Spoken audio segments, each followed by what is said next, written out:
pinakabagong balita at mahalagang issue na walang kinikilingan, walang pinoprotektahan. Doon at ngayon, serbisyong totoo ng GMA News.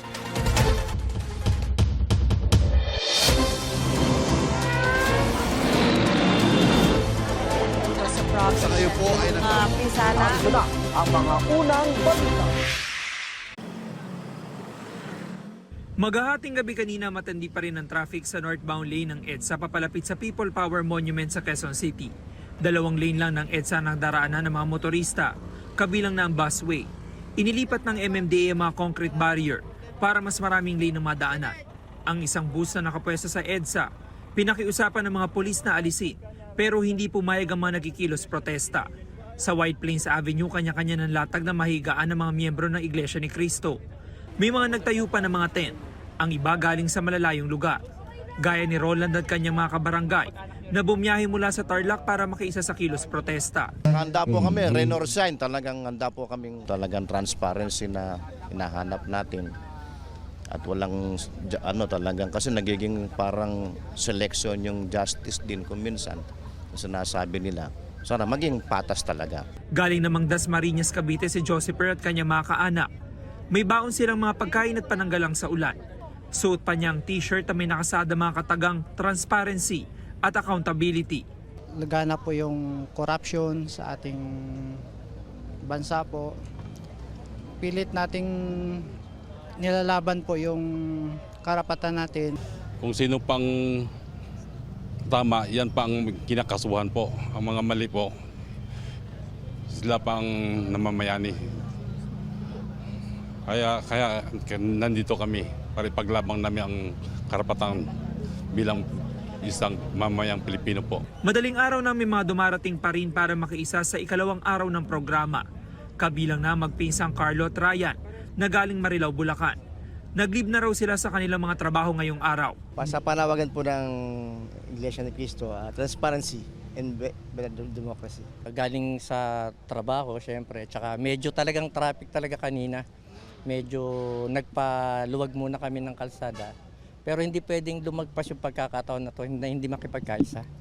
Ayon sa QCPD, nasa 2,500 na mga pulis na nakadeploy sa People Power Monument para magbigay seguridad. Lipat naman tayo sa Menjola sa Maynila na bantay sarado ng mga tauhan ng Philippine National Police sakaling may magkilos protesta rin doon. At may unang balita live si Jomer Apresto. Jomer. Ivan, good morning. Payapa magdamag dito sa bahagi ng Menjola sa Maynila. Pero sa kabila nito, mahigpit na seguridad pa rin ang ipinatutupad sa lugar. Bantay sarado pa rin ng Philippine National Police ang paligid ng Menjola sa Maynila. Kasunod pa rin ito ng posibilidad na mayroong mga grupo ang magmamarcha at magsasagawa ng kilos protesta rito. Mula kahapon ng umaga, nananatiling sarado sa mga motorista ang ilang kalsada malapit sa Menjola. Tulad sa Recto Avenue na nilagyan ng mga harang na container ang magkabilang linya. Tagtad naman ang mga barikada at barbed wire sa mismong harap ng Menjola. May mga harang din sa bahagi ng Legarda at Castle Street. Dahil dito, may ilang motorista pa rin ang hindi alam na sarado ang ilang kalsada. May mga tauhan naman ng Manila District Traffic Enforcement Unit ng MPD ang nakadeploy sa mga saradong kalsada para ituro ang alternatibong ruta sa mga motorista. Bukod sa mga tauhan ng MPD, mayroon din tayo mga nakausap ng mga pulis na galing ng Calabarzon o Region 4A. Hindi pa tiyak sa ngayon kung gaano karaming pulis ang narito para magbantay sa paligid ng Menjola. Bukod sa mga pulis, mayroon din mga truck at mga tauhan ng Bureau of Fire Protection na nakadeploy sa lugar. Samantala, hindi pa rin tiyak sa ngayon kung kailan posibleng muling buksan sa mga motorista ang mga saradong kalsada. Ivan, hinihintay pa natin ang mga opisyal na mula dito sa Manila Police District para makahingi tayo ng mga datos at karagdagang impormasyon kaugnay pa rin sa seguridad na ipinatutupad dito sa Menjola. At yan muna ang latest. Ako po si Jomer Apresto para sa GMA News. Isinailalim sa red alert status ang Armed Forces of the Philippines sa Metro Manila. Kasunod ng kilos protesta ng libu-libong tao, kabilang mga miyembro ng Iglesia ni Cristo sa EDSA People Power Monument sa Quezon City. Ayon sa AFP, ang red alert status ay para matiyak na handa ang kanilang mga tauhan at assets kung kinakailangan. Patuloy rin daw na nakikipag-ugnayan ng AFP sa Philippine National Police at iba pang ahensya ng gobyerno para sa kaligtasan at seguridad ng publiko. Sinabi rin ng Philippine National Police na naka-full alert status ang NCR Police Office at Police Regional Offices 3 at 4 dahil din sa pagtitipon sa EDSA People Power Monument.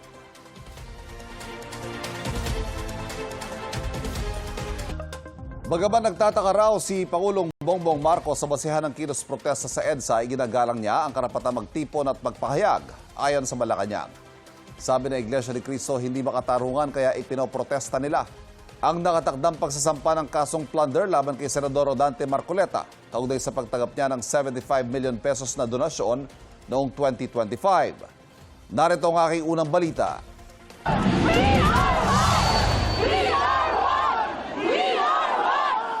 Transparency, accountability, justice, and peace. Ito raw ang pinaglalaban ng mga miyembro ng Iglesia ni Cristo kaya sila nagrarally.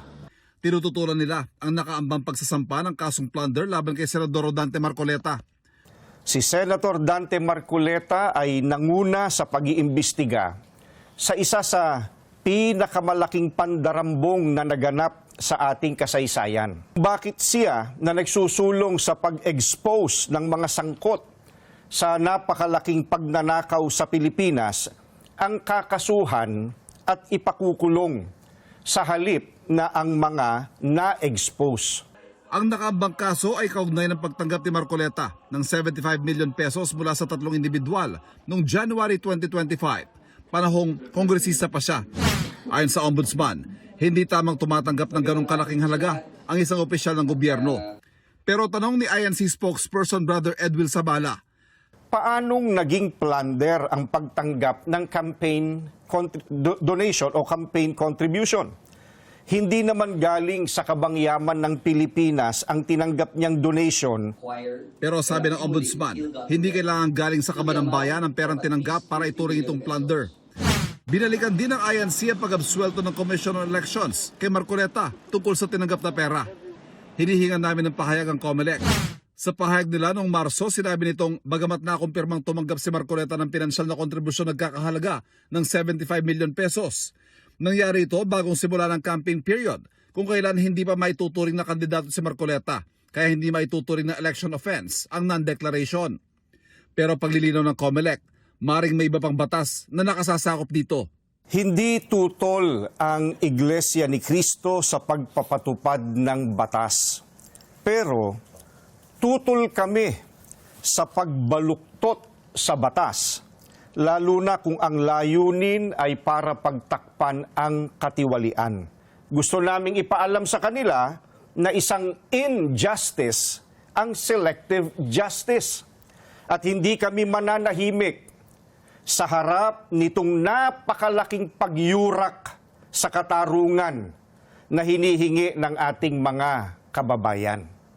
Ang isinagawang rally sa EDSA, iniugnay ni Vice President Sara Duterte sa anyay poor governance ng Administrasyong Marcos. Sa halip daw na tugunan ng mahalagang suliraning kinaharap ng bansa, ginagamit umano ng administrasyon ang sistema ng hustisya laban sa mga taong nagsasalita tungkol sa umunoy katiwalian, pumupuna sa kakayahan ng pamahalaan o bumabatiko sa Pangulo.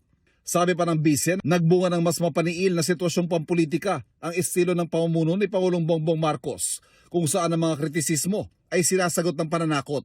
Pagdidiin pa ng pangalawang Pangulo, hindi na lang tungkol sa politika ang usapin kundi ang kinabukasan ng bansa at ng mga Pilipino. Sagot ng palasyo. Nag-ugat ang mga usaping ito dahil sa pagpapatupad ng Pangulo ng batas.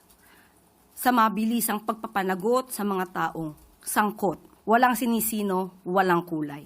Wala pang 1 taon. Pero naiinip ang karamihan. Pero hindi sila nainip sa 6 na taon ni dating Pangulong Duterte na walang halos nagawang pag-iimbestiga. Sa gitna ng protesta, kinansilang lahat ng lakad ng Pangulo sa Maynila. Pati ang pagharap sana sa mga mamamahayag. Ayon sa palasyo, walang banta sa Pangulo. Pero hinigpitan din ang pagpasok sa Malacanang. Ito po ang pinaka-opisina ng ating Pangulo. So dapat din po natin itong proteksyonan. Kahit ano pang klaseng rally yan, maliit, malaki, dapat natin proteksyonan at ito po ay parte na po ng seguridad. Pinagtataka raw ng Pangulo ang basihan ng kilos protesta.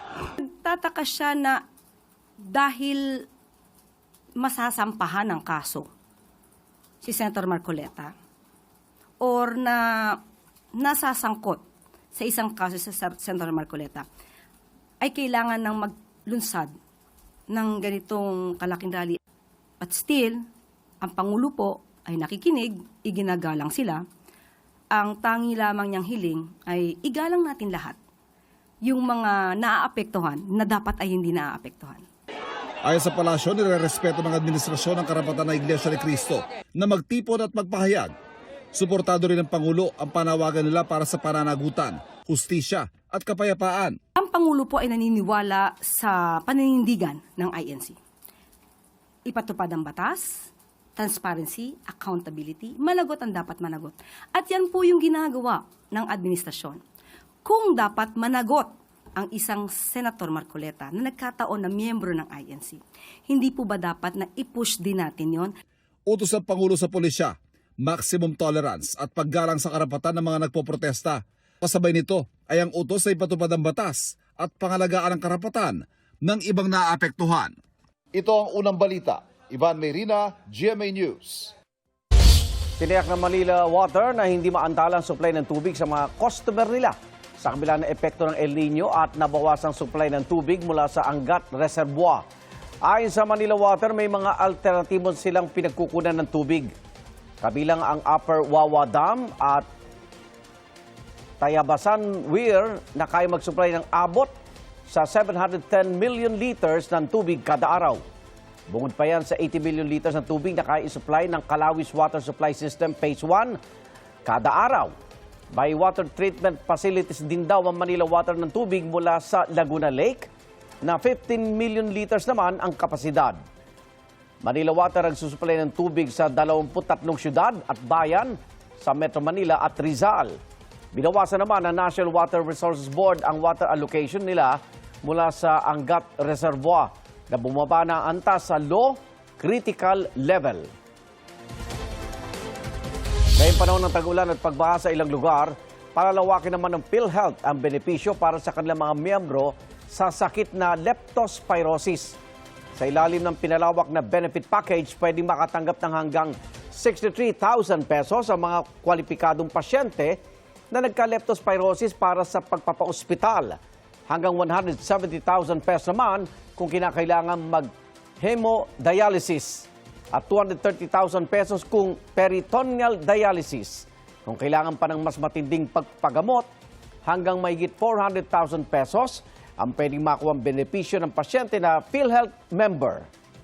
Ayon sa Malacanang, epektibo ito sa July 15 ngayong taon.